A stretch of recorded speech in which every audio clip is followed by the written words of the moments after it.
This episode of Ties I Help is brought to you by GoDaddy. What's up, guys? In today's video, I want to talk about Microsoft's future.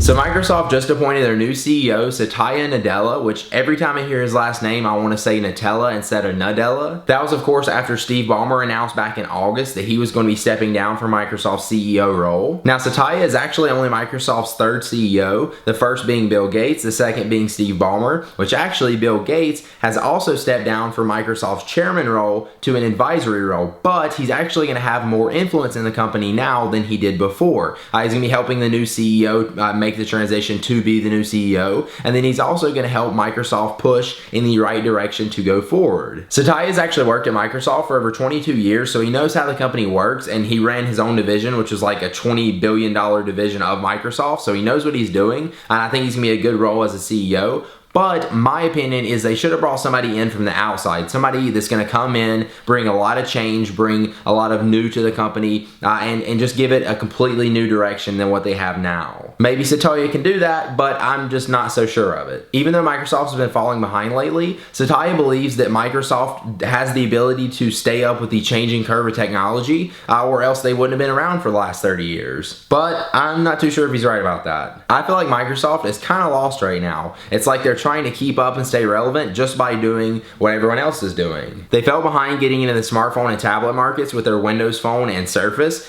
which aren't doing all that great. They also completely changed the Windows experience with Windows 8 so it would work on both tablets and PCs. In my opinion, the Xbox, other than like their enterprise stuff, is one of the only things that Microsoft has going good for them. It seems right now that Microsoft just doesn't have a company focus. It's like Microsoft is divided into a bunch of little different companies rather than all of their divisions like working closely together. Like for example, Xbox, that to me seems like it's a completely separate company from Microsoft. I almost forget that Microsoft owns Xbox. So here's what I think Microsoft has to do if they want to get going in the right direction. First off, Microsoft, with your enterprise stuff, keep that up. You're doing great. I have no complaints about that. Now, as far as Windows, you guys know that I don't really like Windows since I've switched to a Mac. When I go back to a Windows PC, it feels like I'm using old technology. As much as I hate the older versions of Windows, what they did with Windows 8, in my opinion, was crazy. They took something that everyone was used to and slapped a completely new interface over it suddenly, and you can't just do that. It has to be a gradual change. Imagine if I updated my iPhone, and when I updated it, Apple changed everything to look just like Android. That would be a big change, and I would be really confused and probably not happy. And it's kind of the same thing with Windows 8.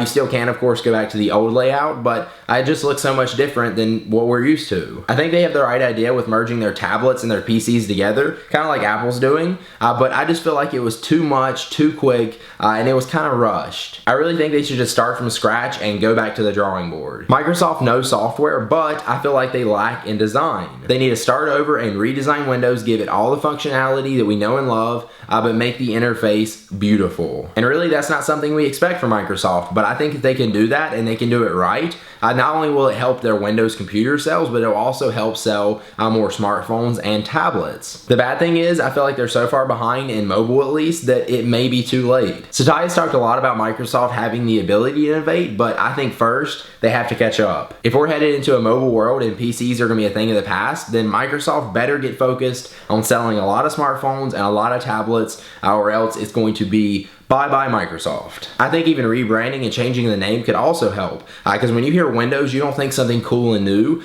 so maybe call their smartphones and tablets something else. Don't call it Windows, and maybe even make it something completely separate from the PCs. Make it something completely new. And about the Xbox One, Microsoft, what are you doing? Drop the price of the Xbox One $100 and match the price of the PS4. That's why the PS4 sold like 1 million more consoles than the Xbox One. You can afford it. You're going to make more money on the back end. Drop the price $100 and match the PS4's price. Also, serious question, does anyone out there actually use Bing? Now, I want you guys to know that I don't hate Microsoft. I want them to succeed and make great products, because if they innovate, that's only going to push Apple and Google and other companies like that to innovate even more. All right, so now it is your turn. Let me know in the comments down below, if you were the CEO of Microsoft right now, what steps would you take to get them going in the right direction? There you go, that's all I have for today. Thank you guys for watching. I hope you enjoyed this video. If you did, please please be sure to click the like button down below. Make sure you subscribe to my YouTube channel right there so you don't miss any of my future tech videos, and I will see you guys in the next one. Now, before we head out here, let's take one last look at our sponsor for this video.